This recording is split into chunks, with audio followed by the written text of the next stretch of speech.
Hi, this is Zibby Owens, and you're listening to the award-winning podcast, Moms Don't Have Time to Read Books. I'm also the host of Moms Don't Have Time to Lose Weight, and I'm the editor of the anthology, which you should run out and buy, called Moms Don't Have Time to, a quarantine anthology. All proceeds of that book go to COVID-19 vaccine research. And I'm the editor-in-chief of Moms Don't Have Time to Write, a new publication on Medium, and we're accepting submissions, so please send your personal essays there. And if all that isn't enough, you can follow me on Instagram at Zibby Owens, and my website is zibbyowens.com. Okay, now back to this amazing podcast. Laurie Elizabeth Flynn is the author of The Girls Are All So Nice Here, a novel. She's a former model who lives in London, Ontario with her husband and 3 children. She's the author of 3 young adult novels, Firsts, a YALSA Best Fiction for Young Adults pick, along with Last Girl Lied To and All Eyes on Her under the name L.E. Flynn. Her adult debut, The Girls Are All So Nice Here, has sold in 9 territories and has been optioned for television by AMC. Welcome, Laurie. Thank you so much for coming on Moms Don't Have Time to Read Books to discuss The Girls Are All So Nice Here, a novel. Thank you so much for having me on here. I'm thrilled to be able to come on and talk to everyone. Awesome. So for those who aren't familiar with the plot of this book, what is this book about? It's been pitched as a darker, more disturbing Mean Girls with a touch of I Know What You Did Last Summer. So I think that's the best elevator pitch for the book. I think it holds up pretty well. It's a dual timeline story. It revolves around a college reunion. And the main character, Ambrosia Wellington, receives an invitation to her 10-year college reunion. And she immediately doesn't want to go because she's hiding an incident that happened in her past when she was in freshman year. However, she receives a note along with the invitation that says, we need to talk about what we did that night. And she feels that she has no choice but to go because she believes she knows who the note is from. And she's more afraid of what will happen if she doesn't go. However, when she gets to the reunion, she realizes that the note is not from the person she thought. And it turns out she's being circled by somebody else who knows what happened that night and who wants revenge. I mean, that's a great pitch. Well done. How did you come up with this? I was reading this and I was like, I wonder if she came up with this because she got an email about her reunion and was like, what if? Is that what happened? Or did I just make that up? No, I've actually never been to a reunion. I think I knew I wanted to set a story on a college campus. So that was what I kind of went into this story with. And I didn't have anything plotted. Because I don't usually plot ahead of time. I just kind of write.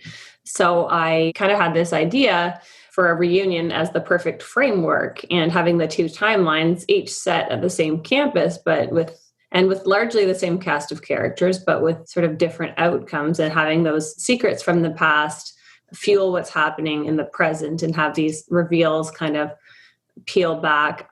So really the only thing I knew when I started writing was that I wanted to explore that college setting, especially I just think it's so rife for exploration. For a lot of people, it's their first time living away from home. There's a lot of intense pressure to rebrand yourself and align yourself with the right friends. And I thought there was so much to explore there that would also make for a really interesting framework for a psychological thriller. So true. How do you pronounce Ambrosia? You call her Am? Yeah. AMB. Yeah. I don't know. One of the scenes I liked the most was when she was in, I think, the cafeteria getting to know the different girls when she first got to school and was trying so hard. Like, you captured that moment so well of like, okay, so this girl who was like even more sort of unsavory than she viewed herself as comes and like sits next to them. And she's like, okay, good. Like, we've got that girl, but like, I want to be friends with that girl. But now she's looped me in with this other girl because they're both from New Jersey. And it was like this whole, like, you could just feel her being pulled and like, why is the cooler girl essentially like not talking to me? And then of course the roommate who is like this, I don't know, Draper James clad type, Southern Belle-ish, but just that sort of feeling like, oh no, my moment is passing. And like, if you group me with the wrong person, then that's it for me forever. Right. Tell me just a little more about sort of those moments and those like very fraught friendship. Like, it's almost like these social intelligence games, like it's like a video game of like what women do all the time with their networks, it's like a Pac-Man or something. Yeah, I think that was just something as I started writing that I knew this story was going to be a big focus is these relationships between women and things that some people might not even pick up on when you're not in that dynamic, but that most women, I think we can all relate to that feeling where you're wanting to be portrayed a certain way, especially when you've started college and it's a fresh start from high school. And if you feel like you were uncool in high school, or, you want to get out of that stereotype everybody had you in high school, you feel like you only have that one first shot. And that scene that you're talking about, I remember writing it and feeling like flashbacks almost to like those awkward feeling. And, oh my God, did they blow my opportunity to make an impression on these cooler people and be seen as one of them? And I think that insecurity and that vulnerability is so real that we have all felt at one stage in our life, but it's especially fitting when you are starting at a new job or a new school or any sort of new environment. There's so much pressure, both internal and external, to come across a certain way. And in Ambrosia's case, she is coming off of a high school experience where she was blindsided by a cheating ex-boyfriend. She feels kind of expendable and she wants to be seen. She wants attention. She wants validation for herself. And when she sees these cool girls, she's both intimidated by them and fascinated by them. And she knows immediately that she doesn't want to be like one of the uncool people. However, having them around is a source of comfort for her because she feels like she doesn't have to impress them. Whereas the cool girls, especially Sloane Sullivan, she feels like she has to always be increasingly escalating in her behavior to sort of stay within their orbit. And I think that's something that a lot of young women can relate to as well. And having that pressure to, keep appearances and to keep up with the group. I think it also, her entry into college where she realizes like the things that made her cool at Central or wherever she went to high school were actually totally different criteria than what would make her cool in college. And that she was wearing these like skin tight dresses and like had to look a certain way and saved up all her money to buy the Louis Vuitton purse. And then in college, she's like, oh, no, this is like totally not right. And to the point where she leaves the Louis Vuitton purse like on the floor at a party. I was like, there is no way she would have done that. Like, I'm like, I have to like scamper into this novel and snatch that up and like resell this purse because come on, really? But it's so true. And it's also like, when you think about the advice that you get in high school and like all these awkward times of like personal development, if you will, like to be yourself or whatever that means, like this constantly changing goalposts are just a reinforcement of that. Like what's cool one place isn't cool the other place. You might as well just like do what you think is cool deep down, right? But it's like impossible at that time. What was was that your experience? So true. You can get familiar and feel like you're totally on top of the code at wherever you came from. And it's like you finally figured it out. You finally figured out how to dress cool and how to act, how to talk, and, to sort of assimilate with these cool girls. And then you get to a new campus or a new setting and it's a whole new ballpark. And you realize that what was counted as really cool back home might not be the same. And I really wanted to lean into that because I think it's also something that's really relatable and that made Am really relatable is that she has this, she's sort of abiding by the code of cool from the place she came from. And that's like, flaunting your designer labels if you can. And she's, like you said, she saved all her money to buy the It bag, the monogrammed bag, so that everyone would know that she had a Louis Vuitton bag. And then she gets to Wesleyan and the girls are so much more understated with their labels. They're not having to flaunt anything. They're not wearing these skin tight jeans and like sky high heels to show off all the time. And she sort of realizes that she's not going to be immediately cool and she has to figure out how to stand out. And obviously, as the book goes on, she stands out in some pretty bad ways. Yes. You also have this interesting thing about Instagram influencers because, Billy is her friend Billy is an influencer. And you said she has an online persona blog called Girl Mom that became an Instagram account. And she has like 30,000 followers and #2under2 and moms who wear their babies like clingy purses over skin tight yoga pants. But then you write, this is Am talking, Ambrosia. I don't have Instagram for that reason because I don't want to cultivate a #no-filter life, a pastiche of fake smiles. I learned at Wesleyan that people don't envy the girls who are the smartest and prettiest. They envy the ones who are smart and pretty without trying. unlike Billy's, my attempt at effortlessness played out live. There was no delete button, no way to undo. That was great. Love that. Thank you. So cool. Yeah. I think there's like a lot of the pressure there to, it's one thing to be envious of somebody, but I think the real envy comes from that carelessness when you look at someone who seems to have it effortlessly together. And that's sort of what I was going for there. I feel like no one has it effortlessly together. I mean, is that even a thing? Does that happen? I definitely don't, but I think it's so easy to portray online that you do by showing this highlight reel. And I think so many people have bought into it that it's easy to fall into that Instagram scrolling and sort of see all these other people's lives and compare yourself to them and wonder why you're not as together or polished. But I think like everyone's life is not what it appears on Instagram. And obviously when Ambrosia is growing up, there is no Instagram, but she still finds herself envious of these girls who everything seems to come easy to. Like Sully can eat whatever she wants and doesn't gain weight and all these things like that. And Am realizes that nobody wants to see the work put into something. Everyone just wants to see how that effortlessness will play out.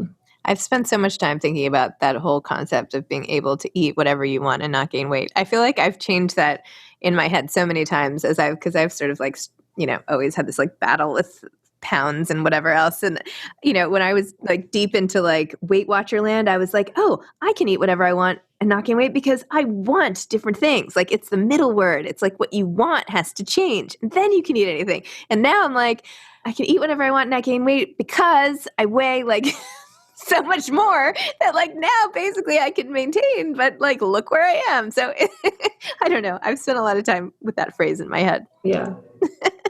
Tell me about your process of writing this book. Well, my process is that I don't plot ahead of time. So I kind of just started with this campus idea and let things unspool. And I wrote the past tense timeline first, the freshman year, because I tried to write like one chapter and then one chapter of the present, and it just wasn't working. It felt really disjointed. So I just kind of quit that and wrote the entire freshman year timeline first. And then I went back in and wrote the reunion timeline and printed out both timelines and spliced them together. It was an interesting process because the first draft of this book was like 130,000 words. It was huge. And there's a lot of stuff that obviously ended up completely never making it into the book for good reason. But that's sort of my process.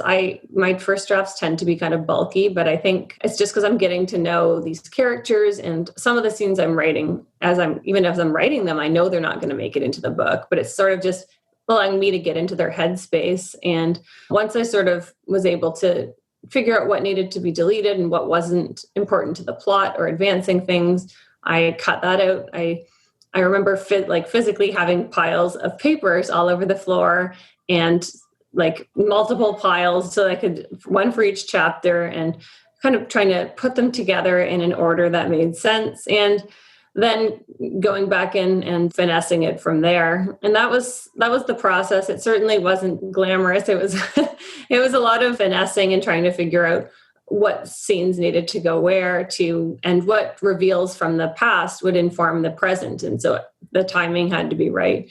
And luckily once it came together, I felt good about it. It was funny, even though I wrote the timeline separately, it was like my subconscious was at work the whole time and sort of allowed me to put them together in a way that flowed nicely, which was good. You have this pillow behind you on the couch. Sorry to like snoop into the background of your Zoom called Don't Overthink. Is that something you had to remind yourself with the book, or is this more like in your personal life? Oh, that's my writing life. Absolutely 100%. I saw that pillow at the store and I was like, I need to take that home with me because I find that if I get too much in my head when I'm working, I don't get anything accomplished. My inner editor will take over and it's just so frustrating because I get in these moments where I won't even, everything I put on paper, I feel like isn't good enough immediately. So instead of thinking that way and trying to have perfection the first time around, I just sort of give myself permission, especially with these first drafts, to just make a mess a little bit and then know that it'll all be cleaned up later and revised, but that the canvas needs to exist first. I was trying to write something this morning and every time I started, I was like doing that same thing. I was like editing myself so much I couldn't even like really get into it. So finally at the top, I just put draft 1 of 3 so that I would like trick myself that like, it's okay because you're going to do like 2 more of these after. So let's just like do the first one and then like get to it. And then once I started, it was easier. But anyway, that's how I tricked myself today. That's good. I like that. How did you end up being a novelist? How did this happen in your whole life? You said you were a former model. What was that? I mean, tell me about how you went from modeling to writing to, Yeah, it seems like very like 2 totally separate careers, and it is. But interestingly enough, like modeling was something I did in my early 20s and some of my teens as well, but mostly my early 20s. And I feel like it in a lot of ways prepared me for the world of writing because modeling's a lot of, rejection as well. So it's interesting when I started out writing, I kind of had the thick skin built up already from being in an industry where rejection is rampant and that where you have to not take things personally. So when I decided I wanted to write and I finally wrote a book and started querying it and got all the rejections, I remember, it's hard at first not to take it personally, but I kind of got into that mindset where I took feedback as constructive and I didn't take any of those rejections personally. And I just kind of applied everything to working on the next thing. And I also went to journalism school. I thought that's what I was going to do with my writing. But I think part of it was I didn't think writing fiction was like a actual lifestyle, like a career. And I talked myself out of it because I just thought it was too far-fetched and I was trying to be more practical, but journalism really didn't give me that fulfillment. I'm really glad I went into journalism because I think it did help my writing a lot and I'm grateful for that experience, but I think it made me realize more than anything that I needed to tell my own stories and that I had these fiction ideas and it was time to see what happened with them, even if nothing happened. And I think a lot of it was the fear of failure and the fear of the unknown. So I was a secret writer for a lot of years where I, barely anyone knew what I was doing just because I was so afraid of putting it out there and then having people ask so many questions about, oh, when's your book coming out? And then, feeling that, feeling of failure from both other people and myself. So I kept it a secret for a while. And, I wrote 2 books in secret that, well, they're definitely were not good enough. They were my starter books and I'm grateful for them for teaching me a lot. And then I published 3 young adult books before The Girls Are Also Nice Here came out. So that's sort of my trajectory. When you were modeling, what did you do? Like, what type of modeling did you do? I don't talk to that many models. Yep, I did like runway work and magazines as well. So yeah, seems like a totally different lifestyle now, like a totally different life. Wow. But it was fun. And I will say it did inspire some of the themes in my work because anytime you put all these young women together, you're going to get compared and you're going to get competition, even though these are your friends and people that it's still, that judgment and that being analyzed and that's the thing where women are sort of pitted against each other almost, which are themes that sort of factor in my work a lot. Wow. And what's coming next for you? You have another book in the works? I do. I'm working on my second adult novel right now, which is sort of a Bridesmaids meets Gillian Flynn is how I've sort of pitched it. So it's sort of goes into the stereotypes and the expectations of the wedding industry placed on women, which I think there's so much to say about. So yeah, that's what I've been working on. I'm excited about it and I'm excited to share more when I can. This is great because you start with college and now you're going to the wedding and now we can, eventually maybe you'll get to motherhood or like, you know what I mean? You're going to go through all these life stages, Exactly. Perfect. I love it. Excellent. Well, what advice would you have for aspiring authors? I think just to write anything and just try not to edit yourself and critique yourself too much because that's where I got hung up in those early days was just, I'd have an idea in my head. I'd try to get it on paper. It wouldn't come out how I expected. And I'd get frustrated and I would just give up for a few days or a few weeks even, or just feel like I wasn't good enough or I wasn't telling the story I wanted to tell. And it wasn't until I sort of gave myself permission to to not tell exactly what was in my head and to let things have a life of their own and to not be so hard on myself that I actually started to get in a groove with writing and actually make progress with my book. Because, you know, you can sit there and look at a blank Word document and be frustrated with yourself. And it's so easy to do that. But I think just giving yourself permission to write, even if you know you're going to delete it later, or even if you know it's not great, or if you feel like every word's terrible. I still have days like that. I don't think it ever goes away. And I think that just writing through it and trusting your subconscious and trusting your instincts and believing that you have this, nobody can tell the story except for you. And sort of just believing in those parts of yourself, which is easier said than done. I think that's my top piece of advice. And then also just to read widely, read all the time and read different genres, read and figure out what makes a book great. If you've read a book and loved it and you think, I want to write something like this. I think it's just a matter of looking at it critically and figuring out, well, what worked from that book? What made it so great? Because looking at books that I love critically, I feel like is always a good exercise. And if I'm feeling stuck, and, you know, it's just sort of looking at what worked for that story and then trying to figure out what works for your story. Perfect. Awesome. All right. Well, thank you, Laurie. Thank you so much for coming on Moms Don't Have Time to Read Books to discuss The Girls Are All So Nice Here. I love it. Love the lipstick. I hope you're doing some like clever thing with this like lipstick promotion. You should be like sending out lipsticks or something, especially with your using lipstick on your lips. My Canadian team at Simon & Schuster actually had a lipstick designed called Ambrosia. It's beautiful. I was like, that is the coolest thing to ever happen to me as an author. Because I love lipstick so much. I'm totally obsessed with it. So that was pretty neat. Wow. Well, you should like sell that on your website because I would totally buy it. I'm serious. Think about it. Anyway. All right. Thank you so much. It was lovely chatting today. Thank you so much. Okay. Take care. Bye-bye. Bye. Thanks for listening to this episode of Moms Don't Have Time to Read Books.